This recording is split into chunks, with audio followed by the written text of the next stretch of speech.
What's up, guys? It is Jonathan with One Big Impact, and today's video is going to be really quick, and I want to talk about performance in the gym and low carbohydrate diets. Now hold on one second.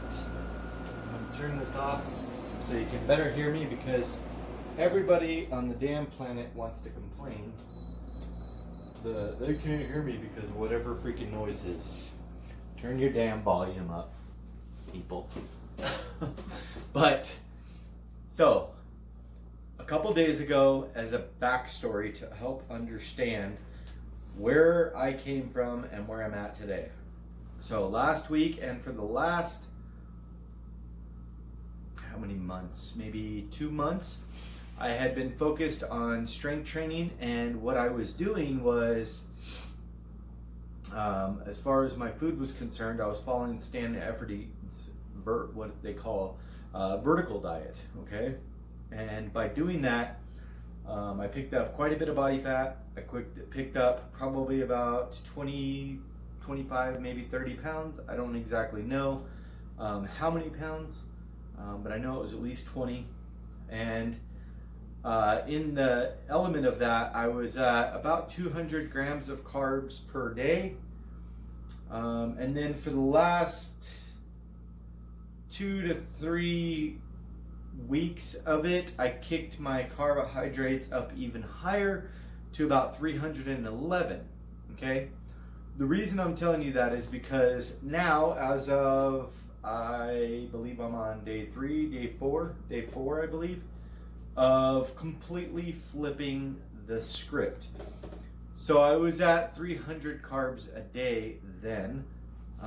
Now I am currently on about, not 5 grams of carbs, about 17 grams of carbohydrates, and that's net carbohydrates. So I'm right in the range of 22 total carbs and then 17.3 net, I believe, carbohydrates.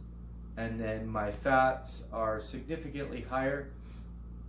I think they're like 173-ish. And then my protein is at 300 grams a day.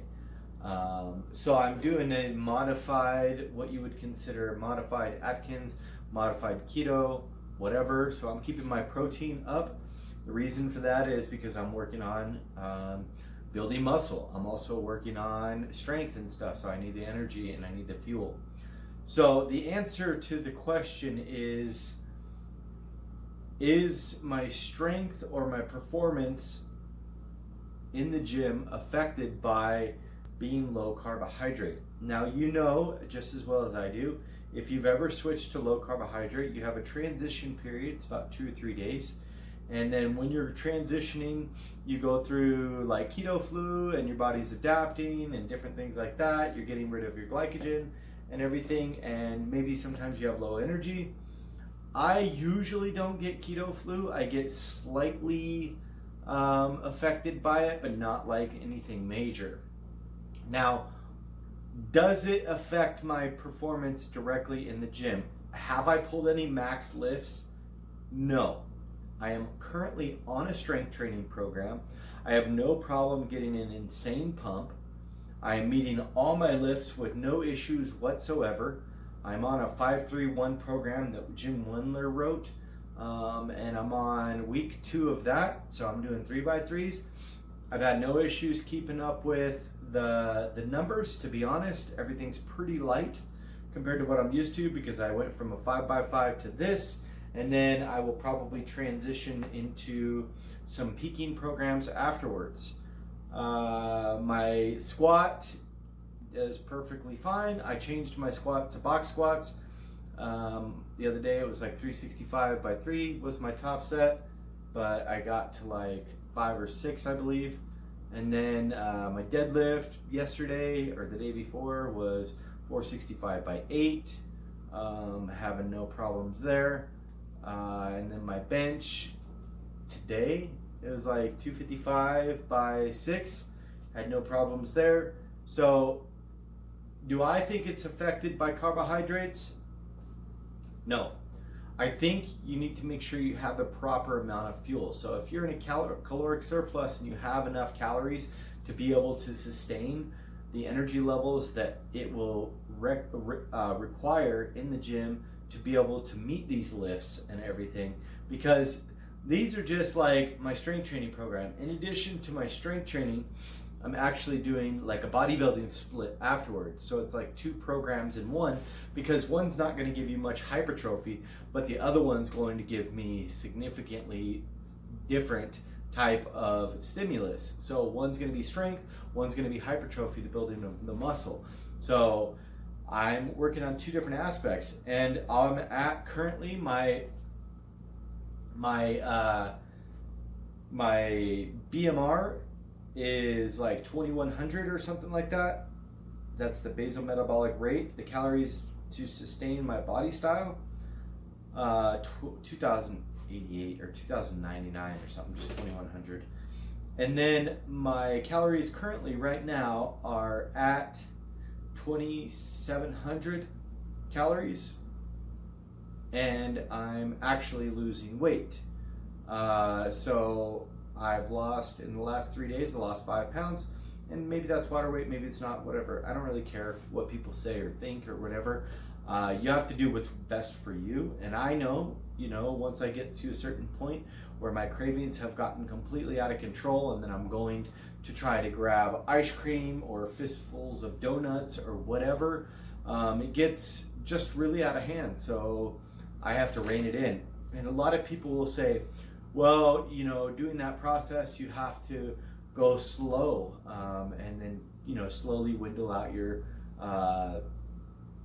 carbohydrates and stuff like that. Well, you do you do what works for you, because there's no, it's either all or nothing with my mind, my body, my self-discipline, everything. If I'm on a strict meal plan with no carbohydrates, I do a hell of a lot better than a strict meal plan with 50 grams of carbohydrates, because my body unfortunately says, hey, we had rice, it's okay and justifiable to go eat pizza or to go eat donuts or ice cream or cookies or whatever. I have a hard time with the blood sugar spikes and dips, to where I want to reach for pretty much anything, because I get tired when I lose the carbs. So I'm very, very prone to, caving under that type of stimulus, the carbohydrates.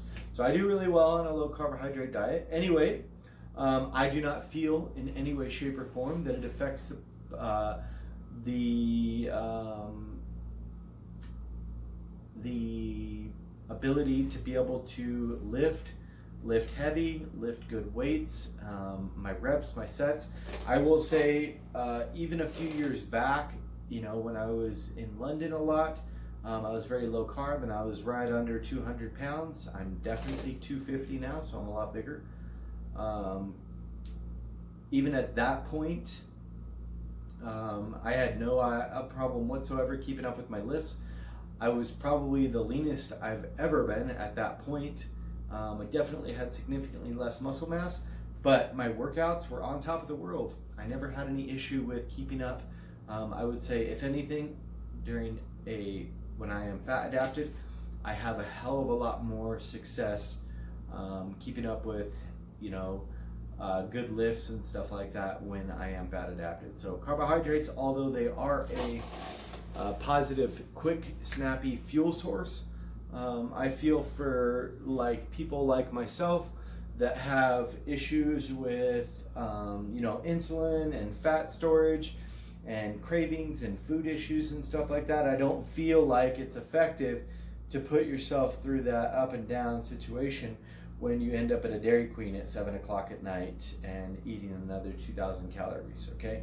So it's like, basically, the minute gains that maybe carbohydrates would give me would not be beneficial, because the trade-off would be, having your food being out of control and having a difficulty staying on track with any kind of structured meal plan or not.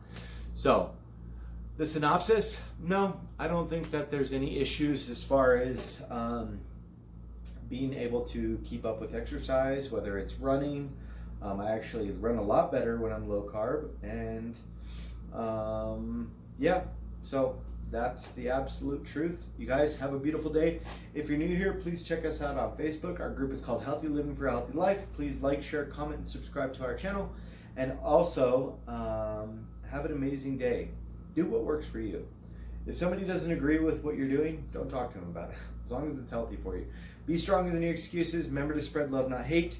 Drink your damn water. Stay on track. Hashtag Team Boo.